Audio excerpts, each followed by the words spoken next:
Hello, this is Jack Jackson. We're going to be looking at the TI-84 today, and specifically we're going to be looking at the built-in application for doing probability simulations. So turn on your TI-84. In fact, go ahead and get one out and kind of follow along with me. This is a similar application on the TI-83 and some of the other TI calculators. We hit the Apps button here, and we get a choice of several things here. If we use the down arrow a few times, we will get down to the thing we're looking for. I think they're in alphabetical order, so we're getting close. You can actually shortcut, I think, by just typing P at this point, but let's go ahead and find it. There we go. ProbSim, Probability Simulator. So we hit Enter, and it pulls up this application, Probability Simulation. Now, there are several basic scenarios that we might want to simulate. And probably the most basic one is tossing coins. We can also roll dice, picking marbles from an urn, different colored marbles, spinning a spinner, or drawing cards from a standard deck, or just generating a random number. So these are different things that we might want to do with our probability experiments, some basic things, and other real-world things can be modeled with one of these, one or more of these examples. So for example, let's start with just tossing a coin. Use these keys up here at the top, the Y equals keys and so forth, these up here, to access the things that you see at the menu at the bottom here. So we're just going to click OK. And we can hit the window key and toss a coin. And it came up tails. Let's toss it again. Okay, so +1 will toss it again. And now we have a heads. So right now at this moment we are 1/2 each. Let's flip again. Okay.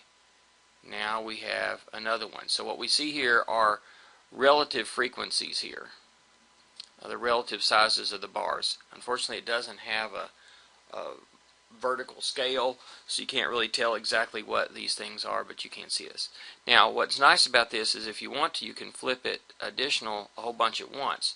So we can flip it 10 times, and it tells you what you came up with. Okay, or we can add another 50 to it by doing the next to last button here. And now we'll do another 50.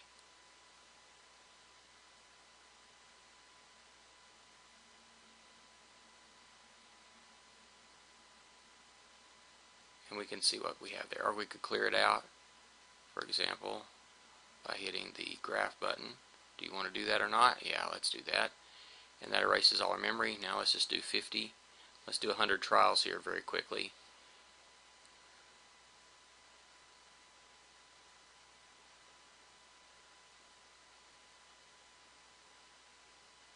So we've run 50 trials, and let's run 50 more by hitting trace.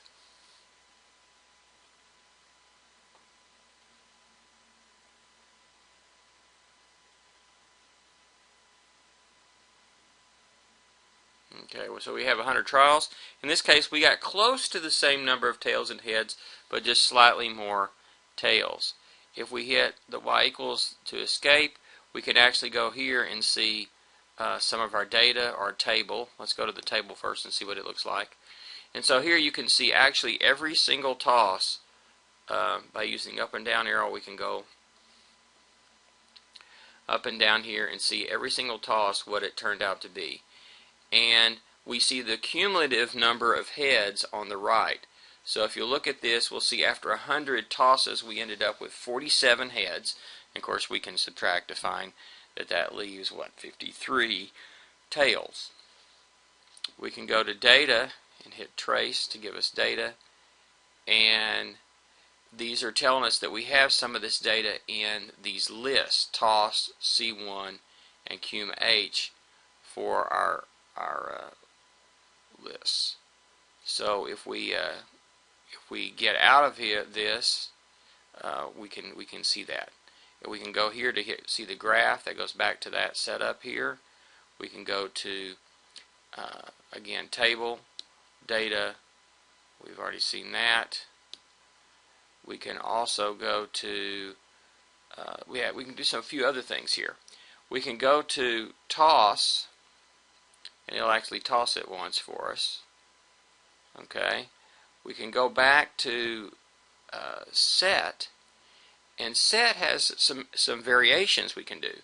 We can flip the coins not one at a time, but we can flip 1, 2, or 3 coins at a time, and we can have it give us frequencies or probabilities, which are really relative frequencies. We can store everything in the table or just the last 50. We can clear the table if we want, and we can update it every 1, every 20, or just at the end. We can even go to this advanced thing and make our coin not fair. So anytime you have something, we'll talk about this later, as a Bernoulli Trial that has 2 outcomes, call one a success and one a failure. Say the heads is a success, we call this probability P for the probability of heads. Probability of tails or failure would be Q, which is 1 minus P, and you can change these numbers here.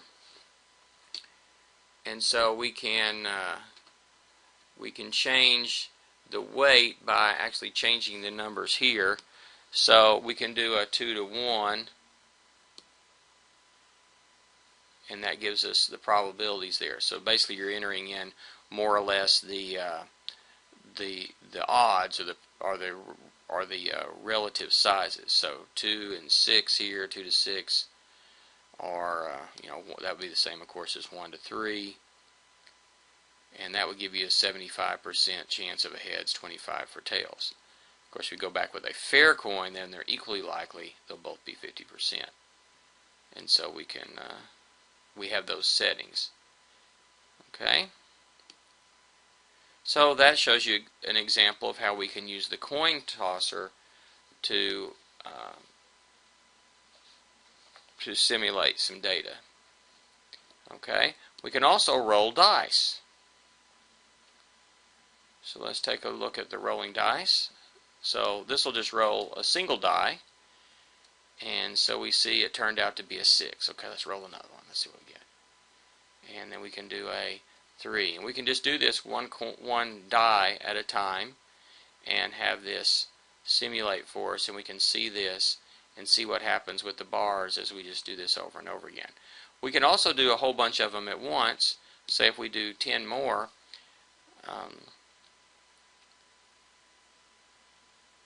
so it looks like we're up to about 15, and of course we don't get exactly the same number of bars on each one, but maybe something similar. If we do this, say, for another 50 on top of that, maybe we're up to around 65 or so data points.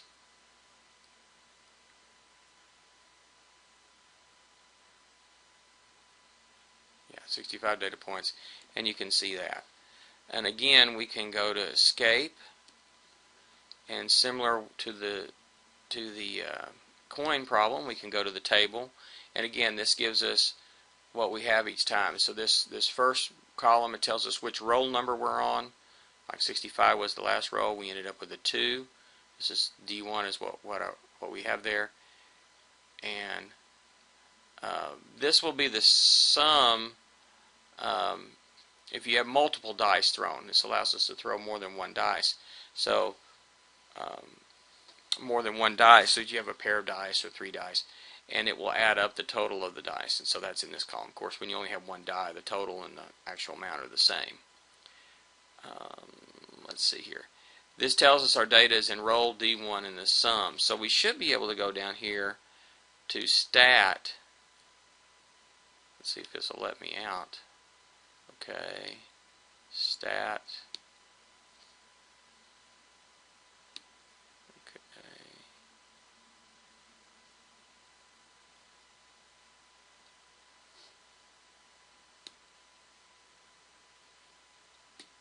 List. We'll do it. Okay, we'll come back to that. So we also have some things here. Set. This is your settings. Okay, and so notice you can throw 1, 2, or 3 dice at a time, and you can do a standard 6-sided die, or you can do an 8, 12, 8, 10, 12, or 20-sided die. So sometimes you'll see these kind of dice for some role-playing games or some special things that may have multi-sided dice that are not the standard cubic one. And you can also make your die not fair, just like you can with the coin. This one has them all weighted the same, but you can make the probabilities higher or lower. Of course, the probabilities all have to add up to 1. In this case, you actually just change the weights, which gives you a relative frequency on each side, or gives you a frequency here, if you want, or a weight, and then the probabilities will be fixed out based on that. Will be figured out based on that. Okay, so let's just do one where we do a pair. Let's say we do a pair of standard dice, standard 6-sided dice. So I get on the 2 there, hit enter. Now we should be able to say OK. It's going to clear our memory, that's fine. We'll start over. And so now we can go to a roll. And so it's going to roll a pair of dice. And this one we got a 3, then a 2. Okay, so we got or they're doing this die on top as the D1. So we got a 2 and a 3 for a sum of 5. Okay, let's do it again.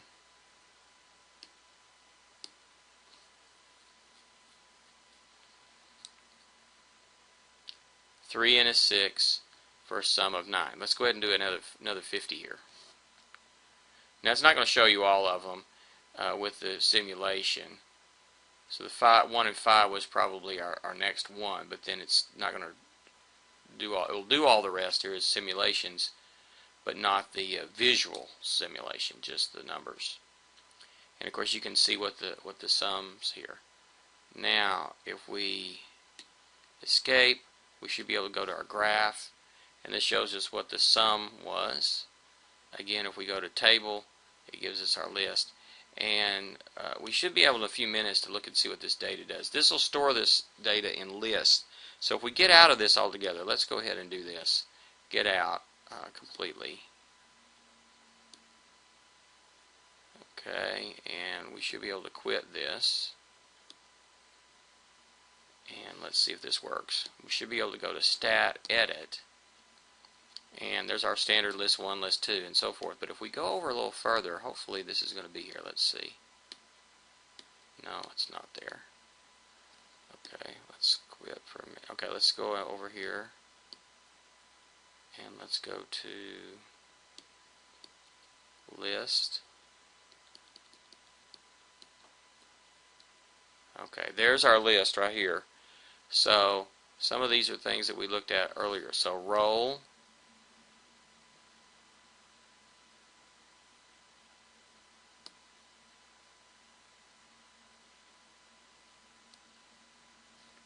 so we should be able to go to, let's go back to list. Let's go back to Stat Edit, and I can show you how to do this. Stat Edit.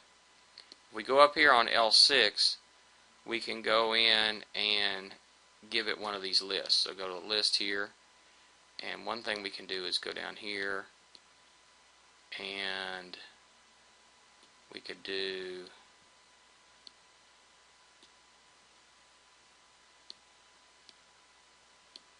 let's do roll.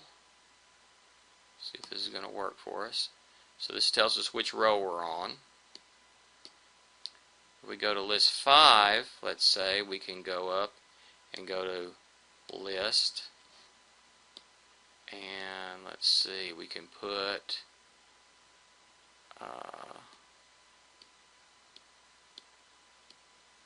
D1, for example. Let's go back up this way. Well,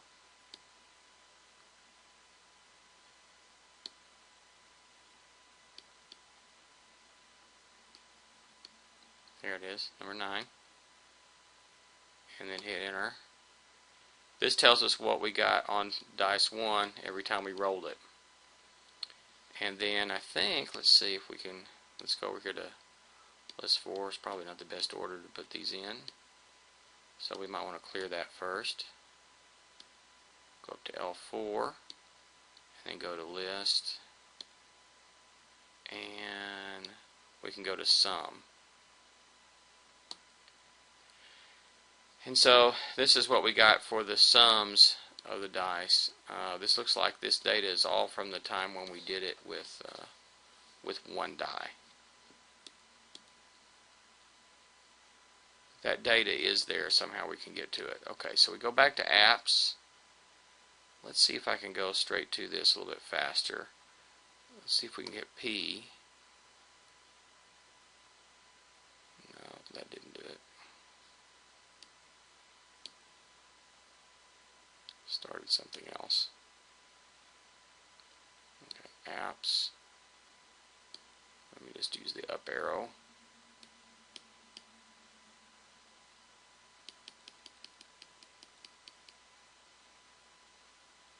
Oops, there it is. Right there, probability simulator. Go back here. Now let's take a look at some other things. So we've talked about dice and coins. Another thing that we might do is to pick colored marbles out of a urn.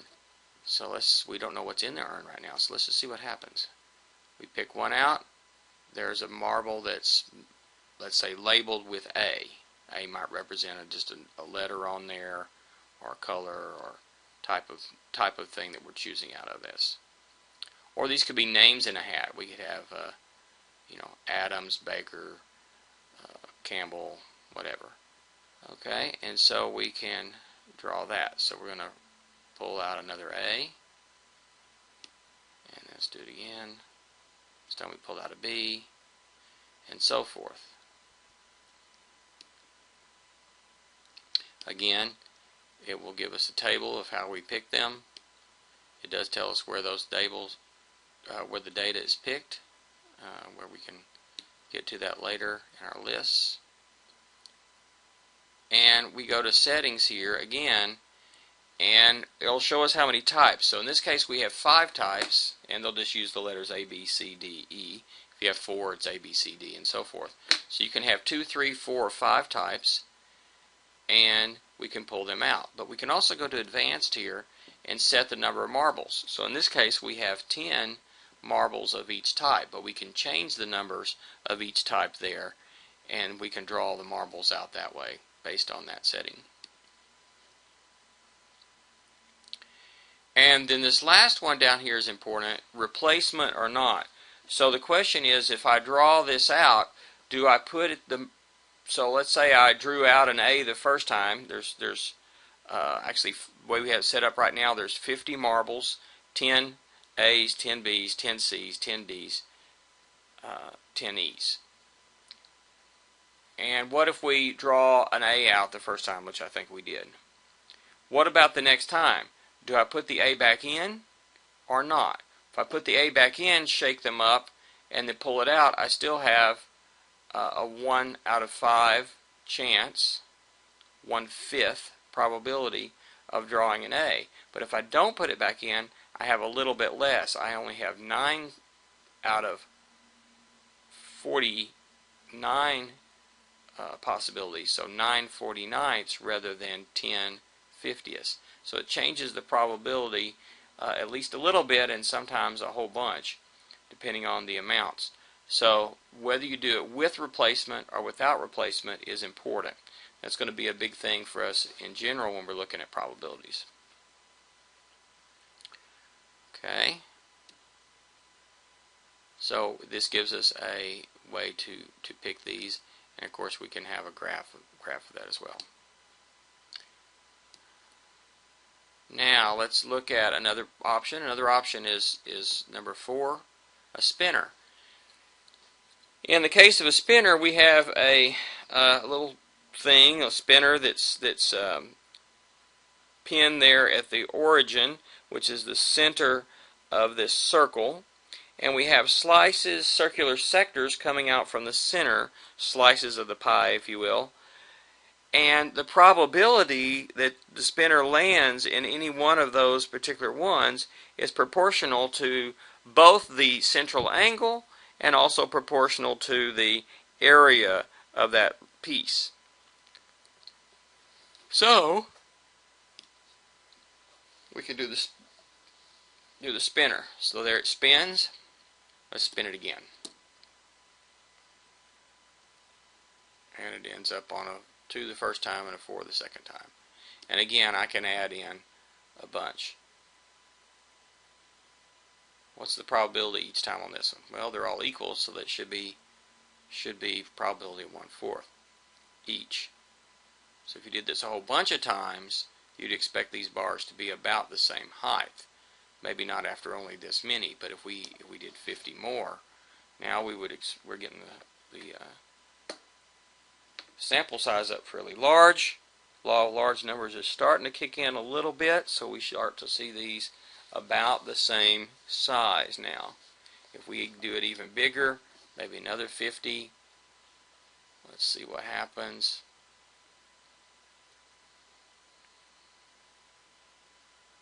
There we go. Now these bars are going up and down some. If we did the actual counts, the bars would all be going up. But if we're doing the relative frequencies, which is more corresponds to the, which is the empirical probability, then they're going to go up or down as things are added to different categories. Now, if we go back here to our setup, you can see that you can do a few other things here. And again, we can do frequencies, probabilities. We can have there are 4 sections. And 1 per trial. Okay, but we can go to advanced here, and we have the 4 sections. We can weight them different amounts. So, for example, we wanted that one to be 2, this one to be 1, this one to be 3, and well, we could just do that. We could even let one be 0 if we want. Okay, let's take a look at what happens. And do OK. That's going to clear everything out. Now since we set 4 to be 0,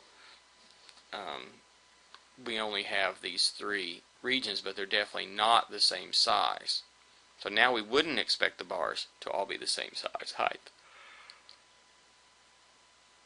or even close to it.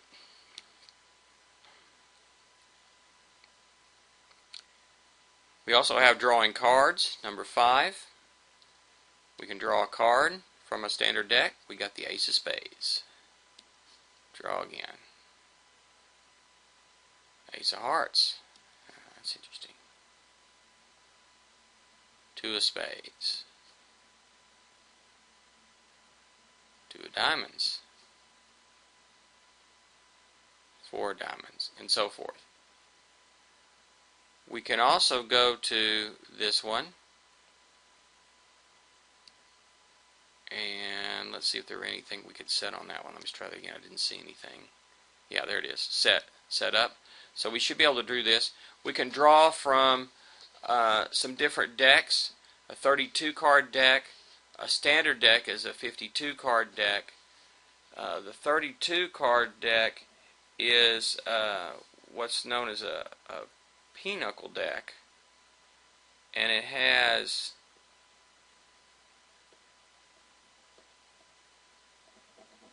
I think this is a pinochle deck. Let's see.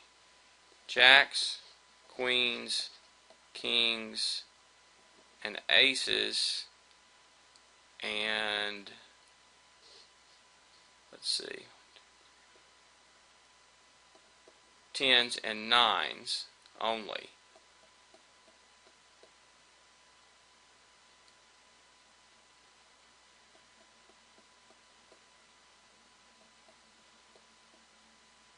Actually, I'm not sure about that.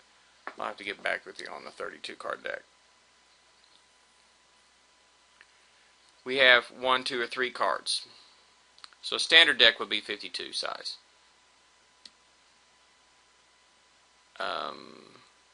So we can draw from more than one deck at the, shuffle up more than one deck and get that.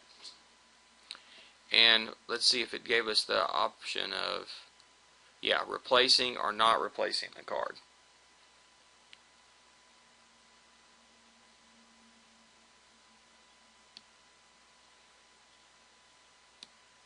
And finally, we have one more thing. That's the random number generator. And the random number generator, we can, let's go to the settings first of all. This tells us how many numbers to generate and the range that we can go for. So I think we can actually type in a number here from 6 to 50, for example.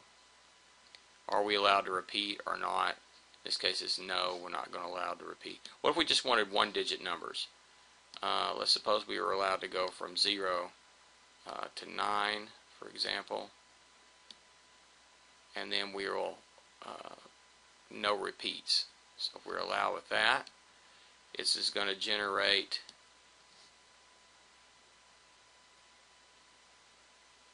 that. Okay, I got stuff bigger than. Okay, it went 1 to 40. Why did it not? Let's try that again. 0 to 9. Okay. Okay, I think I didn't hit OK a while ago. Now draw it. It should give me stuff between 0 and 9.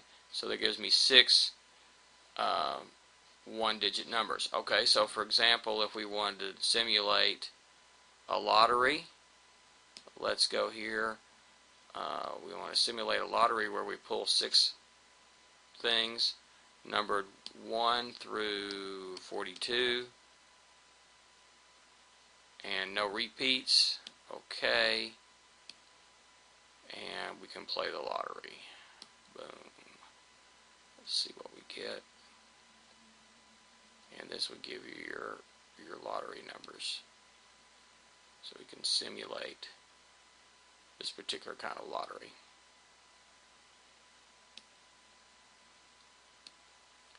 So you can generate some sets of random numbers. You can roll dice, toss coin, pick marbles, spin a spinner, and draw cards. These are lots of good things that we can do to simulate different types of probabilities. And if you think a little bit, you can probably get other real-world situations where you can use one of these physical models here to model some other real-world situation as well. So there's a quick introduction to TI-84 probability simulator software.